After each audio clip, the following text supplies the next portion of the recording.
Hola amigos, bienvenidos de nuevo a nuestro canal de La Palabra de Dios dice. Uy, se fue demasiado. Vamos a ajustarlo aquí un poquito a la luz. La tenemos demasiado alta. Bueno, pues hoy vamos a empezar otra vez nuestro curso de discipulado. Así que te invitamos a que estés ahí con nosotros. A ver si consigo. Ahí está mucho mejor. Vale, pero antes de empezar este pequeño directo, vamos a hacer una pequeña oración. Querido Dios, gracias por tu amor y tu paciencia y tu misericordia. Gracias, Señor, porque nos permites compartir con otros para que puedan compartir tu mensaje de amor.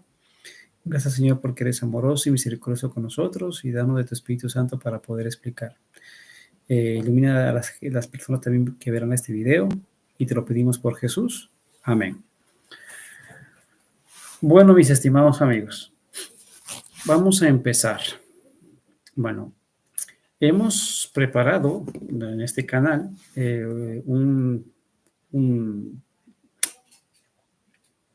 temario que se llama Discipulado en Acción. Y en este caso ¿y qué es el discipulado? Pues es lo que dice Mateo 28:19, ¿no? Es enseñar a las personas para que esas personas pues hagan otros discípulos. En este caso, pues quiero compartir contigo lo que yo hago para que tú hagas con otros, ¿vale? Y todo está basado en un así dice Jehová. Bueno, voy a compartir contigo la pantalla. Muy bien, perfecto. Vamos, aquí está, nuestro curso de Discipulado en Acción, basado, ¿no?, en Mateo 28:19, y de hacer discípulos a todas las naciones, porque todos somos llamados a discipular. ¿Ok? Vale, dame un segundo que estoy por aquí. Perfecto, ahí va perfecto. Ok, vale. Hoy el tema a tratar ya no es la escritura, sino que el segundo tema que vamos a tratar hoy en este día, vamos a estudiar lo que es Dios, ¿vale? Porque aquí en este detalle, que es algo tan simple, hay cientos de variables incorrectas que tú puedes encontrar, o a lo mejor tú la pones o tú la practicas, ¿vale? Así que vamos a utilizar el escrito está, ciñéndonos a lo que dice la escritura. Vale, vamos a entender el tema de Dios. Vale. La primera pregunta es, ¿cuántos dioses hay? ¿Vale? Cuando tú vas al original, vas a ver que en este caso hay herramientas que hay en el apartado que dice así, estudia tu Biblia tú mismo, ¿vale? Si tú vas a esa sección, ahí te enseñamos y damos tips de cómo estudiar la Biblia. Ok, hay bastante contenido ahí, así que yo te invito, ve a la lista de reproducción y vas a encontrar. Hay una herramienta que yo explico ahí que se llama así, BiblioWords, ¿vale? Esa es una de las que utiliza, que es una concordancia electrónica.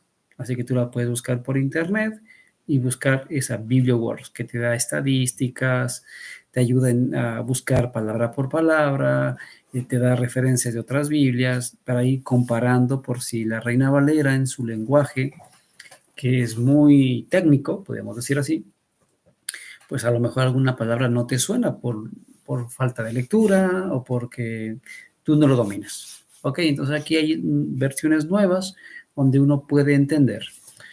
Otro detalle también, otra herramienta que es muy importante para estudiar, que se llama así, la página Logos, que es una página cristiana que tiene lo que es las referencias marginales. No solo tiene referencias marginales. Perdón, lo que tiene esta página son el interlineal griego y hebreo. Con lo cual tú puedes coger el texto, compararle con el de abajo y mirar la traducción. ¿Vale? Entonces, cuando vamos a la palabra de Dios, Elohim, ¿vale? Voy a buscar justamente esa palabra para que tú lo veas mientras vamos estudiando. Voy a abrir aquí una pestaña. Sí, mientras tú estás ahí, lo voy a dar aquí, OK. Y voy a buscar un texto que se encuentre y te lo comparto ahora para que tú lo puedas ver. Por ejemplo, uno donde aparece la palabra Dios es muy fácil, Génesis 1:1. Vale, Génesis 1:1. Entendido, vamos a decir aquí. Vamos a poner el versículo 1. OK. Y aquí ya tenemos. Vale. Mira, aquí a colocarte. Ahora sí voy a compartir contigo. ¿Dónde estoy yo aquí? Perfecto. Voy a dejar compartir para que entendamos que cuando hablamos de Dios, no es el concepto, por ejemplo, islámico, de una figura única, ¿sí? A los que son unitarios tienen un concepto muy parecido al Islam, una figura única. Pero cuando tú vas en este caso, a la referencia que nos da la Biblia, vamos a ver si soy capaz de compartir. Aquí está. Si tú ves, aquí está el texto de Génesis 1:1, Reina Valera, dice así. Dice, y se lee de este lado, no como leemos nosotros, de izquierda a derecha, sino que se lee ahí al contrario, de derecha a izquierda. Dice, en el principio creó Dios los cielos y la tierra. Aquí aparece una palabra, entonces la referencia marginal coloca un número para la palabra, que es en este caso la 430. Yo la voy a pinchar. Ok, he pinchado ahí. Y si tú observas, la voy a subir un poquito. Aquí es donde viene la traducción. Vamos a ponerle en F11 para que salga completa. Sí, pero si pongo en F11, pues luego no me ves. Ahí va el detalle. Vale, aquí está la palabra Elohim. Esa es la palabra que aparece como Dios. Vale, derivación es una palabra plural. Y dice así, definición, dioses en el sentido ordinario. ¿Sí?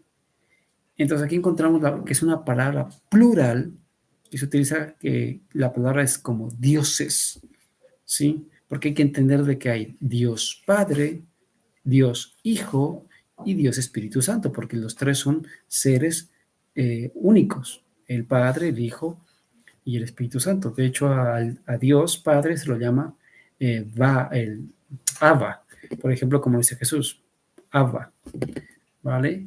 Por ejemplo, a Jesús se le llama Bar Elohim, en el lenguaje. Y en este caso, al Espíritu Santo te dice Ruach Elohim. Entonces tenemos distintas palabras para personajes que tienen una actuación distinta. Por ejemplo, sabemos que el que se quedó al mando es el Padre Celestial. Sí, digamos que es el que está al comando de todo, ¿vale? Pero no lo hace superior a Jesús, ni inferior, ni tampoco superior al Espíritu Santo, sino que cada uno cumple un rol, ¿vale? Lo que pasa es que en nuestra mente humana, si entendemos de que hay uno que está por encima, entonces ese es el jefe. Pero en el concepto de Dios, recordemos que Jesús dijo estas palabras, que el que quiere ser grande debe ser siervo de sus hermanos. Entonces, a ellos no les importa servir y cumplir roles. Nosotros, como humanos, somos los únicos que queremos tener el poder y el poder total y no queremos compartir con nadie. Ese es el concepto humano. O el concepto de los dioses paganos, ¿sí? Donde pelean entre los dioses. Pero el concepto bíblico es que tenemos tres seres, hablamos de seres porque son distintos que nosotros, no son igual que nosotros. Hablamos de seres porque piensan, hablan, tienen sentido, eh, pueden tomar decisiones. Por eso hablamos de seres inteligentes, que son distintos que nosotros, porque son eternos, son inmateriales, porque nosotros somos finitos, porque tiene un fin nuestra vida, somos físicos, porque ocupamos un espacio en este caso, en el lugar donde tú te encuentras, y además en este caso, no somos eternos. Ellos son de una naturaleza, y nuestra naturaleza es carnal, ¿no? Es en este plano. Yo no puedo traspasar la pared, porque en el momento que lo hago, me voy a meter un golpe. Entonces, ellos son inmateriales, son eternos, ¿sí? ¿Y qué más es el otro atributo? Y todopoderosos. Esos son los atributos que tienen ellos. Y ellos trabajan en un conjunto con el objetivo de salvar a un ser humano. Y se dedican exclusivamente a uno, pero no solo a uno, dado que tienen la omnipresencia, la omnisapiencia, lo pueden dedicar de forma personal a cada ser humano de este planeta, ya sea los que han ido hacia atrás, es decir, los que han muerto, como los que vendrán por delante y los que están presentes.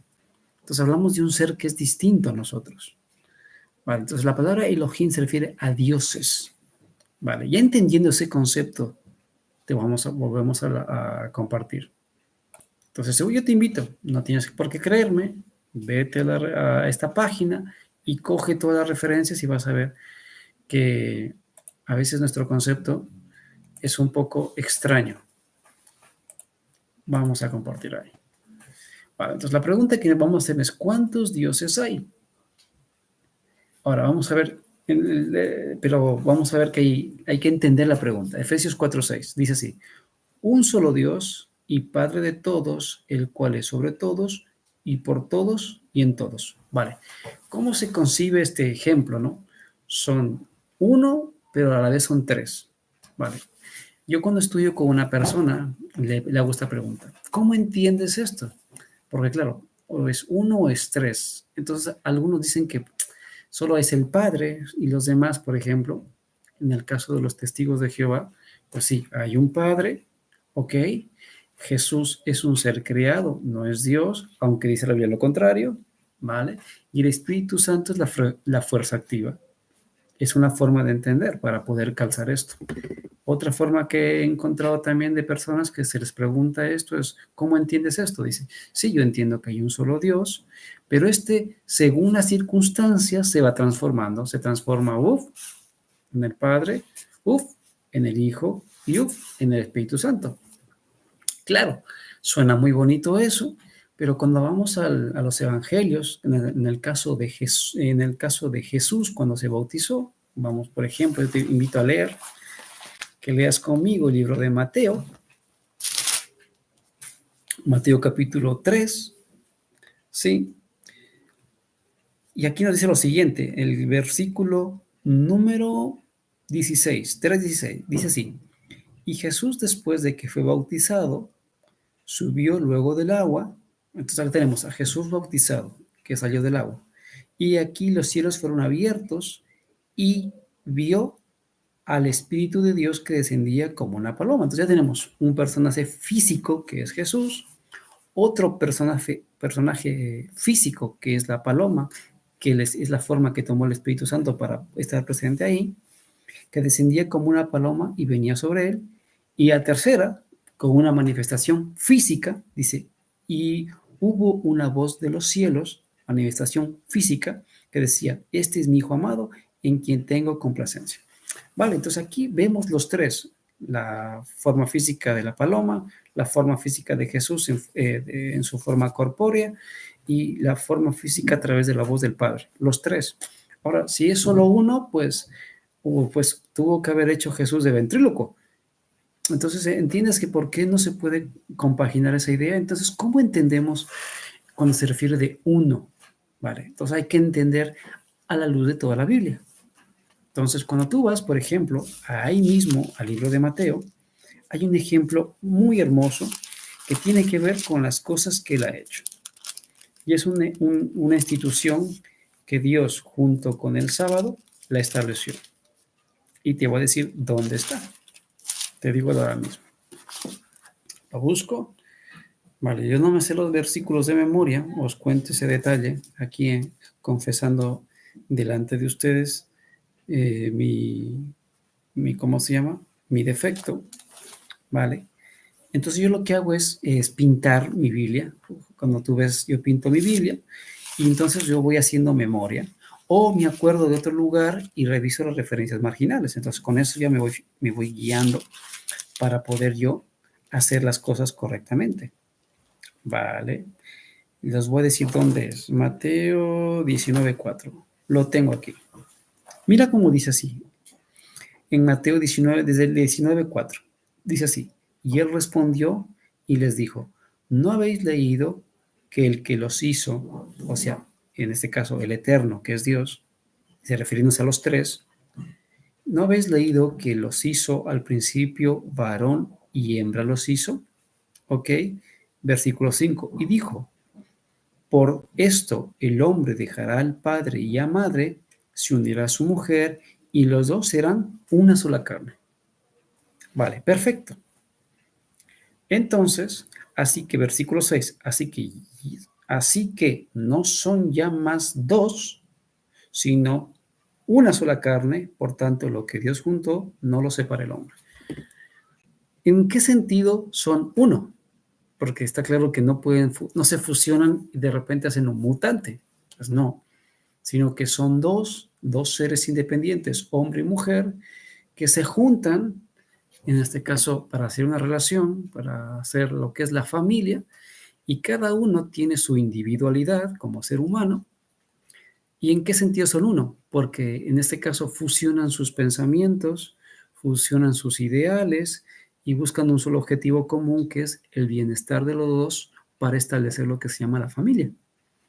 Entonces, cuando aparecen los hijos, todo el conjunto es uno. De hecho, en Sudamérica, aquí en Europa no hay costumbre, pero en Sudamérica hay mucha costumbre. En la puerta dice la familia, yo sé, Pérez, yo qué sé, Pérez Zamora.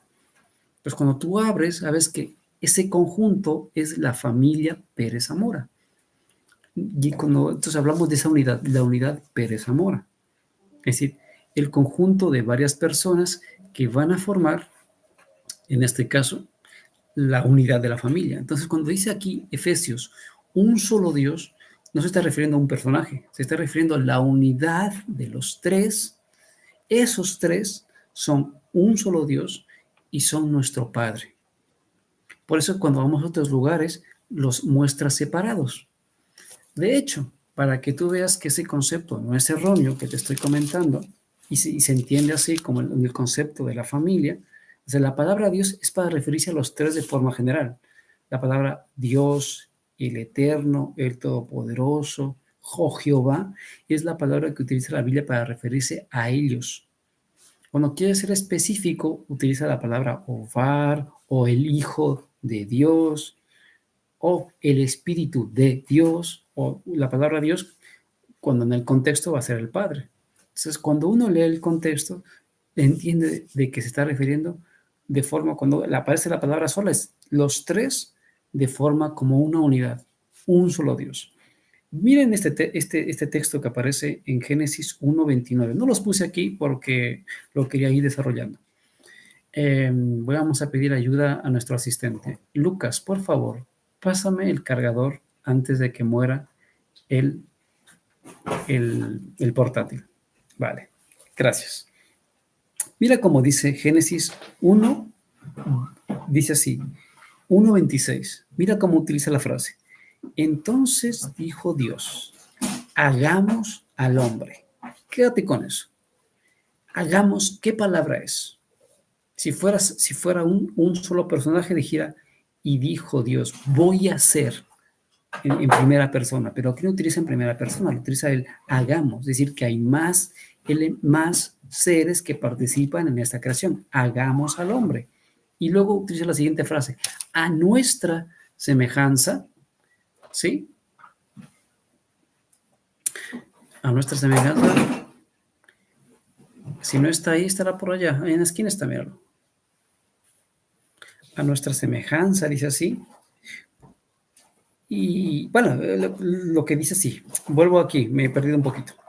Dice, entonces dijo Dios, Génesis 1:26, hagamos al hombre a nuestra semejanza, conforme a nuestra imagen, conforme a nuestra semejanza, y señoree en los peces del mar y en las aves de los cielos. Entonces aquí utiliza la palabra es hagamos, plural. Entonces cuando se refiere a un solo Dios, no se refiere a uno, se refiere a esa unidad de estos seres que son especiales, que su objetivo es uno, solo uno, salvar al ser humano. Nada más. Simplemente eso, salvar al ser humano. Entonces ya tenemos aquí. Entonces debes entender esto con el contexto de la familia que aparece en Mateo, que hemos hablado, con el contexto de Génesis. Entonces la conclusión que llegamos es, no es uno, es una unidad de tres personas a lo cual se lo llama Dios. Vamos a avanzar.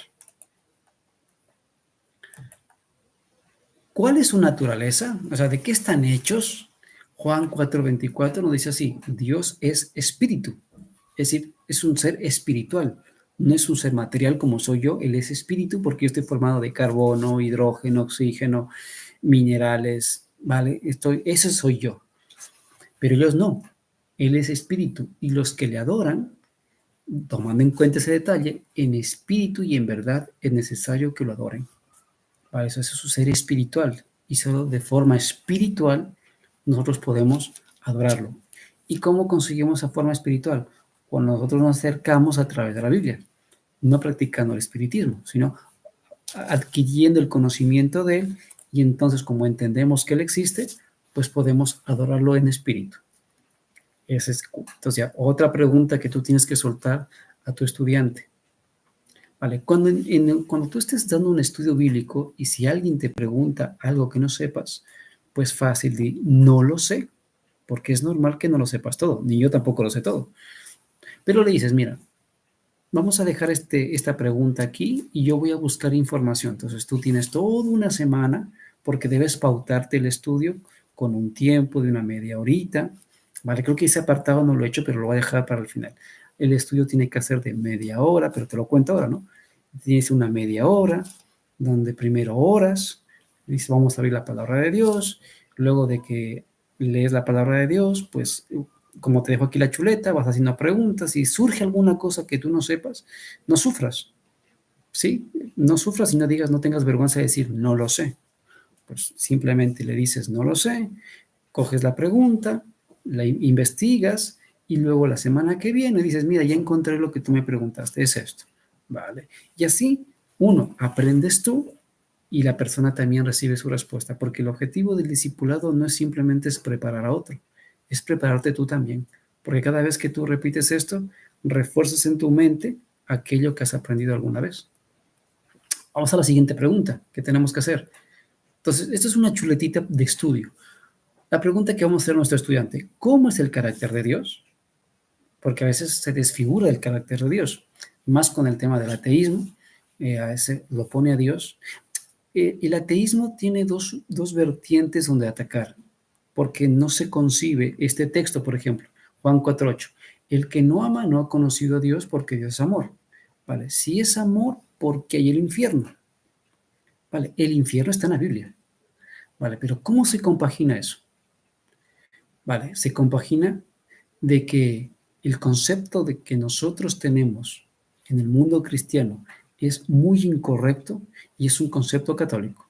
Bueno, si usted es católica, digo que el concepto que la institución católica enseña del infierno y que la adoptó el mundo cristiano es erróneo, porque habla de un lugar de tormento por millones de años, es decir, por la eternidad, por una vida miserable de 20 años que hayas hecho tú. Entonces, ¿cómo se concibe ese concepto con este que estamos aquí? El que no ama no ha conocido a Dios porque Dios es amor. Entonces, cuando entiendes que el infierno sí existe, pero simplemente es la destrucción del ser en el cual pues no desea nada de Dios, entonces entiendes que Dios sí es amor porque no se deleita en castigarte millones de años. Vale. Que también haremos un apartado de ese estudio. Vale, vamos a ver el siguiente. ¿Cómo quiere Dios que lo llamemos a Él? ¿Vale? Y en Mateo 6:9 dice así, y vosotros, Jesús nos enseñó, no, vosotros pues oraréis así, dijo, Padre nuestro que estás en los cielos, santificado sea tu nombre. Entonces tenemos que tratar a nuestro Padre Celestial como eso. Y si a ti te falta tu Padre humano, o tu Padre humano ha fallado, o es un desastre, recuerda que hay un Padre Celestial que Él te va a entender y va a cubrir aquello que tu Padre humano no lo hizo. ¿Vale? Yo en mi caso me tocaba así. Así que yo te invito, busca ese Padre Celestial que cubrirá tus necesidades espirituales, mentales y sobre todo sentimentales. Vamos a la siguiente. ¿Cómo nos considera Dios? Vamos a ver qué nos dice la Escritura. Vale, dice así, Juan 3:1-3. Dice, mirad cuál amor nos ha dado el Padre para que seamos llamados hijos de Dios. La pregunta que nos hace, ¿cómo nos considera Dios? Él nos considera como sus hijos. ¿Cuándo somos hijos? Cuando nosotros lo aceptamos, cuando lo buscamos, ahí Él nos considera como sus hijos. Cuando nosotros como ateos o como agnósticos no consideramos a Dios, no somos indiferentes a Él y porque no queremos nada, pues somos sus criaturas. Pero cuando nosotros nos inclinamos a Él y lo buscamos en oración, Él nos considera sus hijos. Dice así, por esto dice, el mundo no nos conoce, porque no lo conoció a él. Amado, dice, ahora, cuando tú aceptas a Jesús, somos hijos de Dios y aún nos ha manifestado lo que hemos de ser, porque se llama el proceso de la santidad, ¿no? Pero sabemos que cuando Él se manifieste en su segunda venida, seremos semejantes a Él, porque nos transformaremos, porque lo veremos tal como es Él. ¿Y por qué lo veremos tal como es Él? Porque ya no habrá esa separación por el tema del pecado. Y todo aquel que tiene esta esperanza, en verlo por segunda vez, se purifica a sí mismo como Él es puro. Entonces la pregunta es, ¿cómo nos considera Dios? Pues si lo buscamos a Él, nos considera como sus hijos. ¿Vale? Vamos a la siguiente. ¿Se preocupa Dios por nuestros problemas? Esa es la pregunta. Eso tú le puedes hacer a tu estudiante.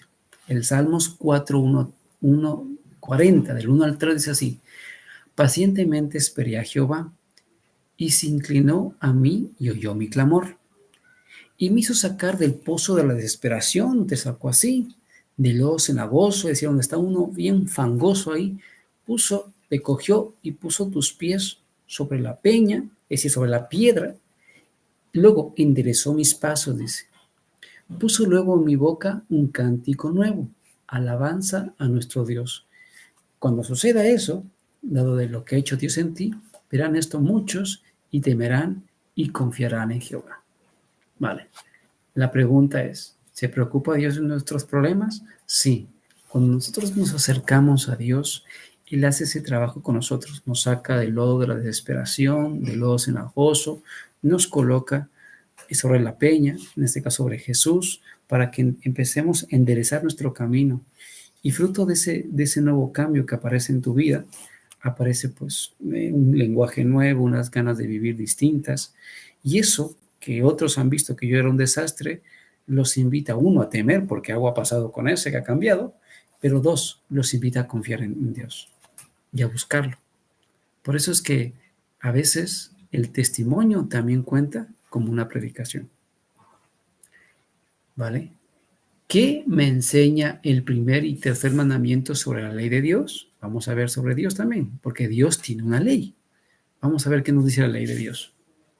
Éxodo 20 del 1 al 6 dice lo siguiente: habló Dios, dice, habló Elohim, todas estas palabras, dijo: yo soy Jehová tu Dios, que te saqué de la tierra de Egipto, de la casa de servidumbre, la que te ha sacado a ti, porque Egipto es el mundo, ¿vale? O también otro término que utiliza Apocalipsis es Babilonia, ¿vale? Dice así la primera: no tendrás dioses ajenos delante de mí, o sea, no pondrás a nadie delante de mí, no pondrás a nadie como en primer lugar. Yo soy tu primer lugar. Entonces, nuestro orden de colocar las cosas es Dios, luego viene la esposa, los hijos, los padres y el resto de cosas. Ese es el orden, ¿vale? ¿Y por qué los padres por debajo? Porque, como dice el texto, uno se desarraiga de la familia, vuelve a hacer vida, y entonces la prioridad es Dios, la esposa y los hijos, porque los hijos se van a ir, con la que te vas a quedar es con tu mujer o con tu esposa. Entonces, ese es el orden. Si no tienes esposa, porque no te has casado, es Dios, los padres, los amigos. A veces los jóvenes colocan encima de Dios y de los papás a los amigos, pero eso no es correcto porque te va a ir mal. ¿Ok? Entonces nos dice, no tendrás dioses ajenos delante de mí. Y la segunda mandamiento, no te harás imagen ninguna semejanza de lo que está arriba en el cielo, ni abajo en la tierra, ni en las aguas debajo de la tierra. Es decir, no podemos tener ídolos, estampitas, muñecos, cosas, porque ni por el cuento es que solo para representar. La orden es clara, no te hagas nada de eso. No te inclines a ellas ni las honres, porque yo soy Jehová tu Dios, fuerte y celoso, que visito la maldad de los padres o de los hijos hasta la tercera y cuarta generación de los que me aborrecen. Y añade, pero hago misericordia por millares a los que me aman y guardan mis mandamientos. Entonces, encontramos en la ley de Dios mandatos donde lo podemos, la palabra, ¿cómo sería? Lo podemos ofender a Dios, ya sea teniendo a alguien en vez de él, representándolo, porque a él no le gusta la idolatría. Y eso es muy claro.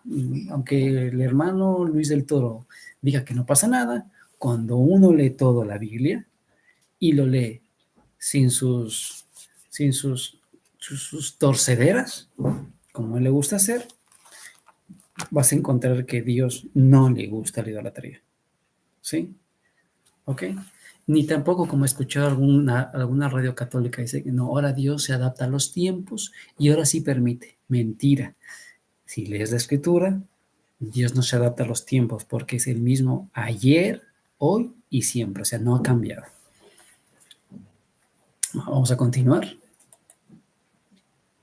Vale, pues este fue el último. Muy bien. Ahora vamos a ver qué es lo que tenemos que hacer. Entonces, este es el primer temita, ¿vale? Sobre este tema. Pues hemos visto todas las preguntas. Ahora vamos a ir a la parte de la conclusión con tu alumno. Entonces, uno le pregunta, ¿qué es lo que entendiste? Pues la primera es que no tenemos que tener otros dioses ajenos. La segunda, que tenemos que respetar su nombre, ¿sí? Eso aparece, vamos a leer los textos, y tenemos que amarlo de todo corazón. Vamos a leer los textos. El primero, ¿qué tengo que hacer? La Biblia me dice, entonces los siervos de Faraón le dijeron, ¿hasta cuándo será este hombre una amenaza para nosotros? Deja ir a estos hombres para que sirvan a Jehová su Dios. ¿Acaso no sabes todavía que Egipto está ya destruido? Sí, esas fueron las palabras que le dijeron los asesores del Faraón con respecto a Dios. ¿Sí? No debemos tener otros dioses ajenos delante de nosotros. Debemos respetar su nombre. ¿Sí? Y Mateo 22:37 dice, Jesús le dijo, amarás al Señor tu Dios, amarás al Elohim con todo tu corazón, con toda tu alma y con toda tu mente. ¿Vale? Entonces tenemos que amar a Dios. Vale, pero me dirás, pero yo no puedo amar a Dios porque no me nace. Vale, no te preocupes por eso. La oración, que aún no lo vamos a ver en otro tema, tú tienes que pedirle a Dios que te ayude a amarlo. Porque en ti no está el amar, ni en mí, en nadie que va a ver este video está de forma natural amar a Dios. Entonces tenemos que pedirle, por favor, ayúdame a amarte porque yo no puedo. Y entonces Él va a colocar en ti un nuevo corazón. Entonces cuando tú aceptas a Jesús, Él coloca cosas nuevas que tú antes no tenías, como por ejemplo lo que dice aquí, amarás al Señor tu Dios con todo tu corazón. ¿Vale? Entonces ya hemos terminado. Pues nada, mis amigos, este es el segundo tema que hemos visto con referente a Dios. Así que déjame tus preguntas si tienes alguna duda y te veo después, no esta semana no, la siguiente, con el siguiente tema, ¿vale? Así que ya hemos visto un poquito, nos centraremos un poco en el tema ya específico de la deidad, el Padre, Hijo, Espíritu Santo, pero hemos visto de forma general el concepto de Dios. Vale, mis amigos, os mando un fuerte abrazo. Os invito a compartir estos temas con otros porque al final estamos preparando gente para la segunda venida de Jesús. Te invito a suscribirte a nuestro canal porque así nos ayudas a crear una comunidad de creyentes que se preparan para ver a Jesús por segunda vez. Os mando un fuerte abrazo, bendiciones, hasta pronto.